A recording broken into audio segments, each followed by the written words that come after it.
नमस्ते दोस्तों, आज हम फिर एक नए टॉपिक के बारे में पढ़ेंगे जिनमें से टीजीटी, पीजीटी और नेट जेआरएफ में क्वेश्चन बनते हैं। आज हम पढ़ेंगे उस नए टॉपिक का नाम है भक्ति काल। भक्ति काल में पढ़ेंगे आज उसकी उत्पत्ति, उसका अर्थ। भक्ति काल मोनियर विलियम्स के अनुसार भक्ति शब्द की व्युत्पत्ति भज धातु से हुई है। मोरियम विलियम के अनुसार वो भक्ति शब्द की व्युत्पत्ति भज धातु से हुई है। भक्ति शब्द का सर्वप्रथम उल्लेख श्वेता उपनिषद में मिलता है। भक्ति आंदोलन के उदय के संबंध में कुछ विद्वानों का अभिमत है, जो कि निम्नलिखित है। विद्वान है और अभिमत है। गियर्सन, जिसका अभिमत है ईसायत की देन है। आचार्य रामचंद्र शुक्ल हैं, जिनका इस्लामी आक्रमण की प्रतिक्रिया है।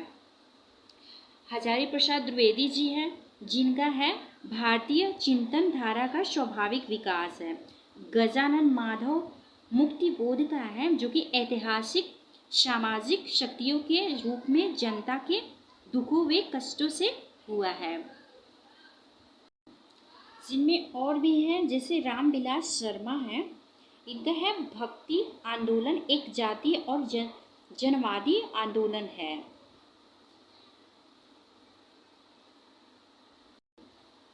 भक्ति आंदोलन के उद्गम स्थल के संबंध में कुछ विद्वानों का मत निम्न है।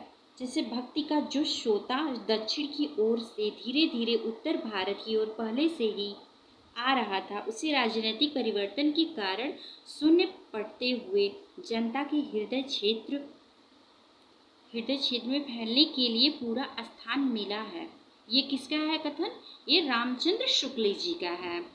और है एक भक्ति द्रविड़ उपजी लाए रामानंद, प्रगट किया कबीर ने सात दीप 9 खंड। ये किसका है? ये कबीर दास का है।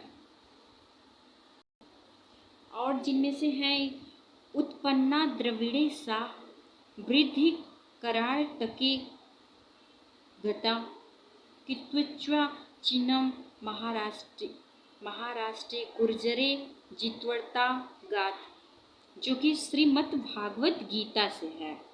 और है आचार्य रामचंद्र शुक्ल ने दक्षिण में भक्ति का उद्भव स्वीकार किया है। भक्ति आंदोलन के संबंध में विभिन्न विद्वानों के कथन निम्नलिखित हैं, जिनमें है बिजली की चमक के समान अचानक समस्त पुराने धार्मिक मतों के अंधकार के ऊपर एक नई बात दिखाई दी।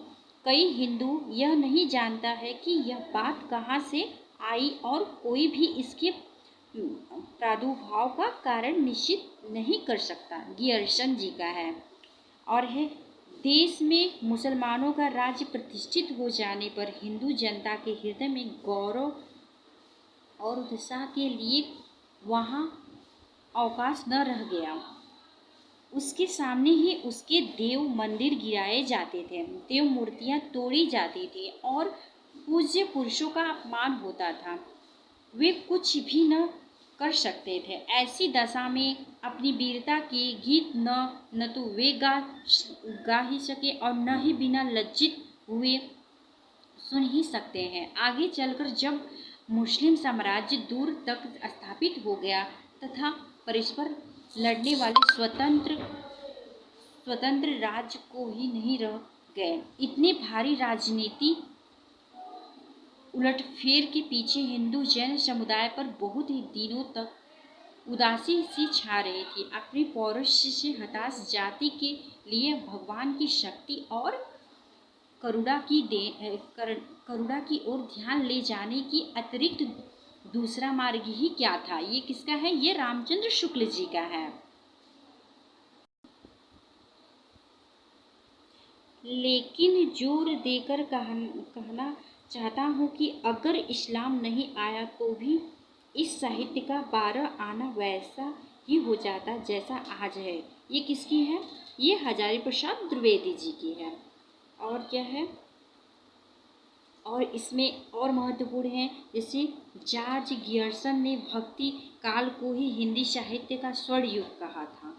जो जॉर्ज गियर्सन जी है वो भक्ति काल को हिंदी साहित्य का स्वर्ण युग कहा था, जो कि टीजीटी पीजीटी में क्वेश्चन ऐसे पूछे गए हैं कि स्वर्ण युग किसी ने कहा था, वो कहे थे जॉर्ज गियर्सन ने।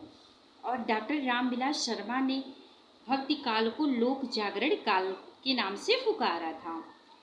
जो रामविलास शर्मा जी हैं वो भक्ति काल को लोक जागरण काल के नाम से पुकारा था।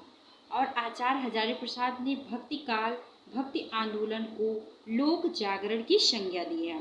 जो हजारी प्रसाद द्विवेदी जी हैं उन्होंने भक्ति आंदोलन को लोक जागरण की संज्ञा दी है। ठीक है दोस्तों, अब मिलते हैं हम नेक्स्ट वीडियो में आपसे।